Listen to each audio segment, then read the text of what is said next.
Assalamualaikum warahmatullahi wabarakatuh. Ketemu lagi dengan saya Muhammad Samsudin. Di kesempatan kali ini saya akan menceritakan sebuah cerita dendam anak-anak tumbal pembangunan jembatan. Langsung ke ceritanya. Karjo memasuki area proyek bersama 5 orang anak. Usia anak-anak itu sekitar 6 hingga 8 tahun. Karjo berada di depan, diikuti kelima anak. Wajah anak-anak itu menyiratkan rasa takut.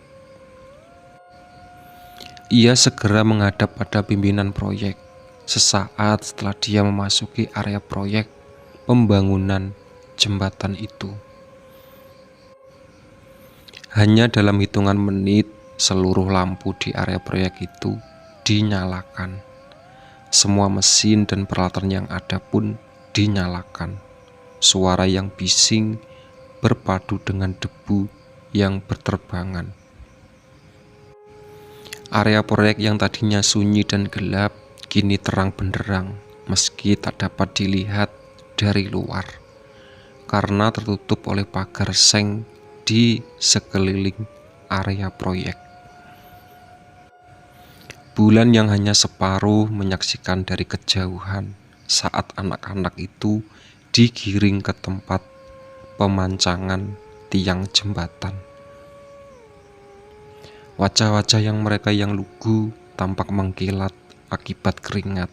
Salah satu dari mereka menanyakan tempat yang akan dituju, tapi Karjo dan 6 rekannya hanya diam.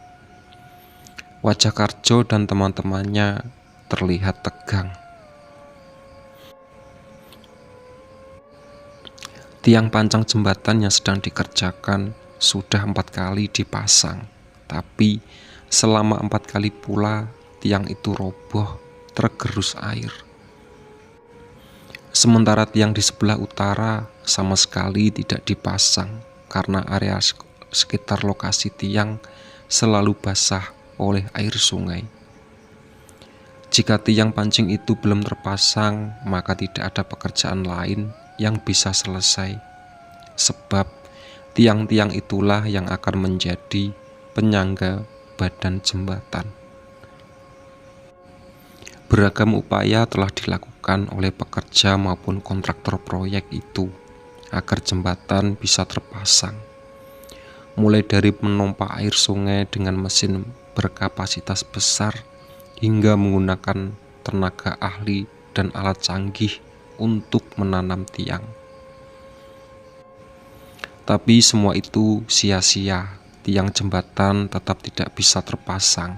Sementara batas waktu pengerjaan semakin mepet. Bulan lalu, Cahyo kontraktor proyek mengerjakan jembatan, mendatangi paranormal. Dia sudah putus asa dengan upaya yang dilakukan selama ini, sehingga mencoba upaya yang di luar nalar. Paranormal itu mengatakan lokasi pembangunan jembatan itu merupakan salah satu lokasi keramat. Untuk dapat membangun jembatan, penunggu tempat itu akan meminta tumbal. Tumbal yang diminta bukan kepala kerbau seperti yang selama ini beredar di tengah masyarakat, tetapi tumbalnya berupa kepala 5 orang anak yang masing-masing dipasang di 5 titik tiang pancang. Cahyo kemudian menyuruh Karjo untuk mencari 5 orang anak, tapi dia sengaja menyuruh Tarjo untuk mencari anak-anak dari luar pulau agar yang mereka lakukan tidak terendus. Langit malam yang kelam menjadi saksi perbuatan sadis Karjo dan rekan-rekannya. Mereka masing-masing memegang 1 orang anak, kemudian memasukkan pada tiang berdiameter sekitar 1 meter, lalu mengecornya dengan campuran semen dan pasir.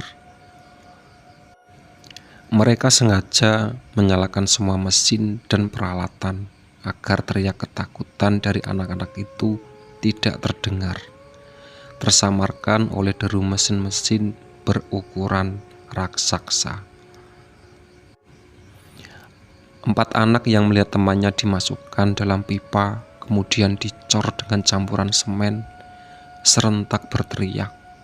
Mereka menangis ketakutan karena tahu bahwa kejadian itu akan menimpa mereka satu persatu. Keempatnya berusaha melarikan diri, tapi 5 orang dewasa lain sudah mencengkram bahu anak-anak itu. Mereka dengan kejam menyeret anak-anak tersebut. Satu persatu anak-anak itu dimasukkan ke dalam pipa yang berbeda. "Ampun Om, saya jangan dimasukkan ke dalam situ. Ampun, apa salah saya?" Seorang anak berteriak, tapi suaranya tenggelam oleh deru mesin. Anak kelima berusaha memberontak, bahkan saat sebagian tubuhnya sudah masuk dalam pipa. Jemari mungilnya masih menempel pada pinggiran pipa. Dia berusaha merayap naik.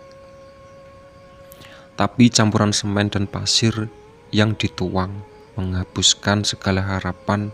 Tubuhnya tertimbun oleh semen, menyatu dengan rangka yang ada di dalamnya. Para pekerja itu sengaja tidak hanya menggunakan kepala anak-anak itu sebagai tumbal, karena mereka yakin akan kesulitan menyembunyikan tubuh kelima anak. Ada kejadian mistis setelah anak kelima dimasukkan dalam pipa dan dituangi campuran semen. Langit tiba-tiba memerah, warnanya seperti percikan darah. Suasana pun mencekam, meski lokasi itu terang benderang. Air sungai yang tadinya menggenangi area tiang tiba-tiba menyusut, entah kemana.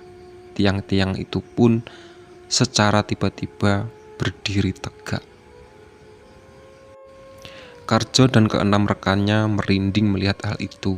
Terlebih, tiba-tiba aroma wangi menyelimuti lokasi itu, dibarengi dengan munculnya sosok wanita cantik di antara kelima pipa tiang jembatan. Rambutnya panjang terurai, mengenakan gaun berwarna kuning. Dia tidak mengucapkan sepatah kata pun, hanya memandangi Karjo dan teman-temannya satu persatu, kemudian menghilang. Karjo segera meminta pada teman-temannya untuk melanjutkan pengecoran dan pemasangan tiang agar keesokan harinya mereka bisa melakukan pekerjaan lain. Para pekerja kembali beraktivitas melakukan pengecoran hingga hampir dini hari. Sebagian mereka tidak mengetahui kejadian tadi.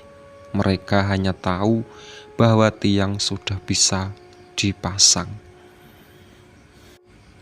Hanya beberapa belas pekan sejak kejadian malam itu, jembatan sudah terbangun. Meski belum bisa dilalui oleh kendaraan, pengerjaan sudah hampir memasuki proses finishing. Tapi Karjo selalu merasa ngeri dan bersalah setiap kali dia melihat calon jembatan itu. Di pelupuk matanya terbayang tangis kelima anak kecil yang dijadikan sebagai tumbal. Tangis mereka yang bercampur deru mesin seolah mendengung di telinganya.